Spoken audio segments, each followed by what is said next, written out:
Attention, avant de voir cette vidéo, assure-toi que tu aies bien vu la partie 1. Si c'est pas le cas, je te mets le lien dans la description, mais aussi dans le petit i. Bonne vidéo!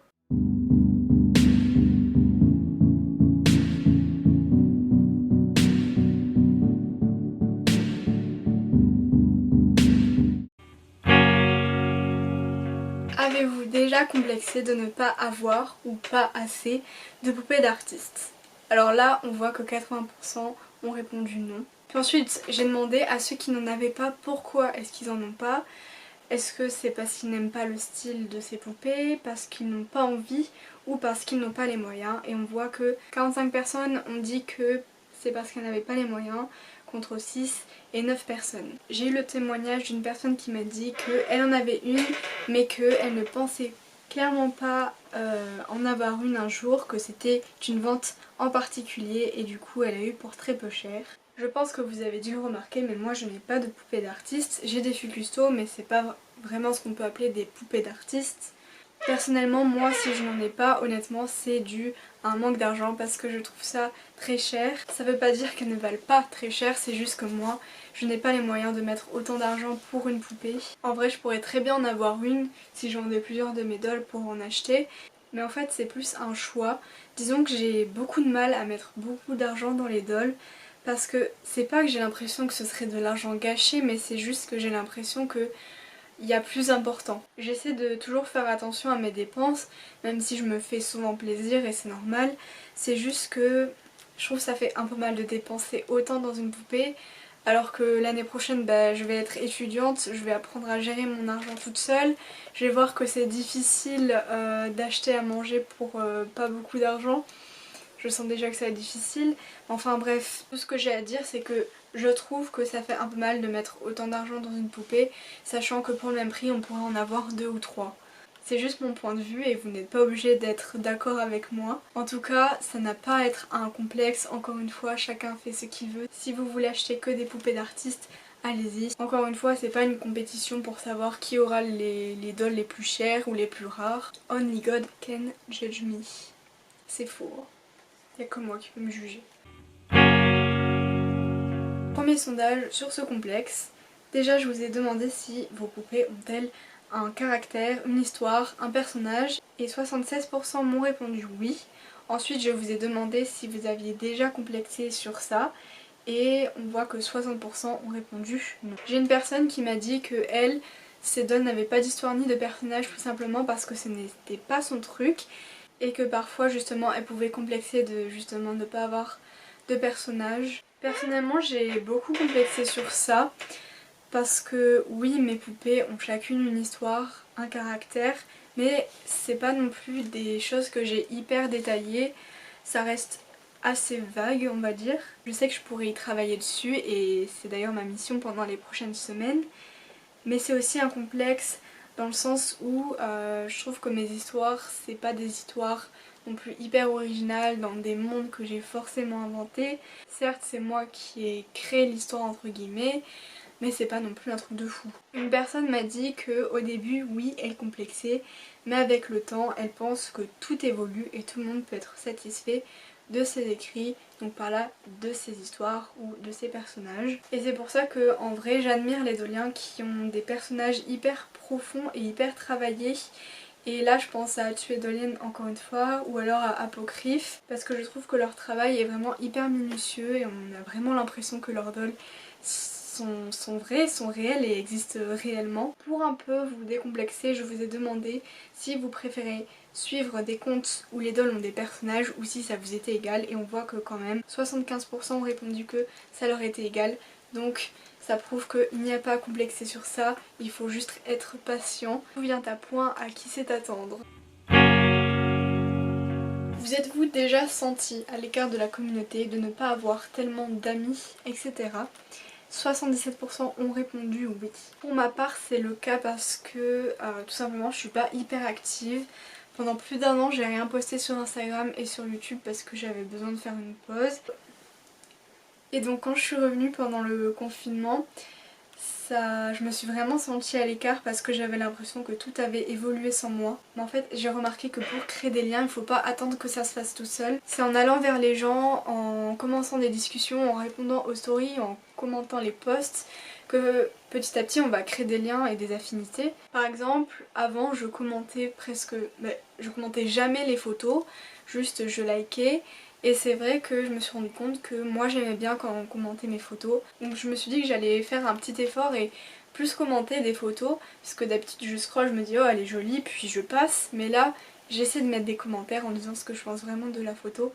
Et je trouve que ça fait vraiment toute la différence parce que au moins je suis active, juste je regarde pas et je fais rien. Et je pense que c'est un bon moyen de créer des liens et de montrer que vous êtes présent, en tout cas dans la communauté. J'ai reçu beaucoup de témoignages concernant cette thématique. Ça fait 9 ans que je suis dans les dolls et j'ai eu différentes potes au fil des époques, mais la plupart ont arrêté les dolls depuis. Et maintenant ça fait quelques années que je suis un peu solo. Enfin j'ai quelques potes proches, mais genre c'est pas des BFF à la vie à la mort avec qui j'ai des énormes délires. Et ça me dérange pas plus que ça, mais quand certains affichent leur délire entre potes en story, parfois je me sens un peu seule. Après c'est peut-être juste un manque de confiance en moi, mais voilà. Un autre témoignage. Aussi je trouve que la communauté peut être malsaine dans un sens où si tu ne fais pas partie d'un certain cercle de personnes, on peut se sentir à l'écart. Car ce cercle apparaît de façon récurrente, sans que ce soit néfaste, seulement ça donne une impression de solitude. Je ne les critique pas évidemment. Il faudrait apprendre à vivre de sa passion avec des groupes plus restreints et arriver à en profiter. Je pense que tout ça est dû aux réseaux sociaux qui augmentent ce sentiment. Hors Instagram, je ne pense pas que cette pensée se développerait. C'est sûr qu'en voyant des groupes qui se forment par-ci par-là, on peut se sentir un peu à l'écart, mais en même temps on peut pas empêcher les autres d'être amis. Faut se dire que c'est pas grave de pas avoir de grandes amitiés dans la communauté parce que le plus important c'est de partager ce qu'on fait avec les autres. Je vais vous lire l'avis de quelqu'un. L'ambiance de la communauté de mes débuts 2011 sur Eclablog me manque, on était un bon groupe. Alors ça c'est quelque chose que j'ai souvent vu apparaître, de dire que c'était mieux avant. C'est vrai que la communauté elle a évolué, pas forcément dans un mauvais sens, mais je trouve que c'était plus facile de créer des liens avant. En tout cas pour moi c'était le cas. C'est vrai que dans la période 2014-2015, j'ai rencontré plein de gens, dont certains qui sont encore mes amis aujourd'hui. Mais après c'est aussi parce que j'ai changé, que j'ai évolué, je suis peut-être aussi devenue un peu plus timide. Moi de base j'ai pas connu les blogs, moi j'ai commencé grâce à YouTube et j'étais surtout sur YouTube en fait, Instagram est arrivé après. Donc je peux pas vraiment comparer ces plateformes. Mais c'est vrai que moi je ressens une différence. Je dis pas que c'est une mauvaise chose, je dis juste que si on me demande entre choisir entre la période d'avant et la période de maintenant, je dirais avant. Parfois j'ai l'impression qu'il y a quand même des barrières entre les gens parce que ça reste trop professionnel. Je sais pas si vous voyez ce que je veux dire, j'arrive pas trop à m'exprimer sur ce sujet, mais j'ai l'impression que j'ose moins aller vers les gens par peur de les déranger ou parce que justement je les trouve un peu inaccessibles. Voilà, c'est ça que je voulais dire. Le problème vient sûrement de moi, ça vient pas des autres, ils n'ont pas à se remettre en question. Forcément j'ai grandi, je crée pas des liens de la même manière. Avant il suffisait que hop là je commence à parler avec une personne et on partait dans de bons délires etc. Mais je trouve que créer des liens virtuellement, pour moi ça devient de plus en plus compliqué et c'est vrai que je suis de moins en moins à l'aise avec ça tout simplement. Avez-vous peur que votre travail, donc vos photos, vos univers, etc. ne soient pas appréciés? Donc 64% ont répondu oui. On remarque que le regard des autres est très important dans notre communauté, mais ça c'est aussi dans la vie en général. Je pense aussi que les réseaux sociaux jouent là-dessus. Parce que, je vais encore me répéter, mais on se compare aux autres. On a peur d'être jugé, de dire quelque chose de mal, de faire quelque chose de totalement déplacé. Alors qu'en fait c'est complètement débile parce que des trucs nuls on en fera toute notre vie et c'est pas parce qu'on fait attention qu'on va pas en faire. Je pense que ça aussi ça découle d'un manque de confiance en nous. Et quelqu'un m'a envoyé un message qui je trouve décrit très bien notre communauté. Je pense qu'on va donc finir sur ça parce que c'est un peu une sorte de conclusion. Personnellement ça fait maintenant quelques années que je ne fais plus de vidéos et de photos de mes dolls. Malgré ça je les ai toujours en exposition et ma passion a juste évolué vers plus de l'exposition que de la photographie. Mais je me souviens à l'époque où j'étais active sur YouTube, il y avait plein de moments qui n'étaient pas faciles. Principalement dans mon cas dû à mon manque de confiance en moi, car la communauté a toujours été bienveillante envers moi. Mais oui, j'étais remplie de doutes, des dolls pas assez travaillés, des photos bof bof, des montages vidéo que j'avais du mal à maîtriser. Bref, c'était pas facile mentalement, alors entre ça et le manque de temps, j'ai fini par arrêter YouTube. Tout cela pour dire qu'il y a quelques années en tout cas, la communauté était bien, mais on est juste beaucoup à être rempli de gros doutes et de pression personnelle. Je trouve que ça résume un peu tout ce que j'ai dit. Si on complexe tant, c'est parce que on n'a pas assez confiance en nous, qu'on se compare trop aux autres. Je pense qu'il faut retourner à la base de notre passion. Pourquoi est-ce qu'on fait ça? Parce que ça nous plaît. Faut tout simplement arrêter de vouloir plaire parce que c'est pas comme ça qu'on va plaire. Pardon, ma caméra n'avait plus de place donc je vais finir la vidéo ici. Désolée pour le cadre magnifique.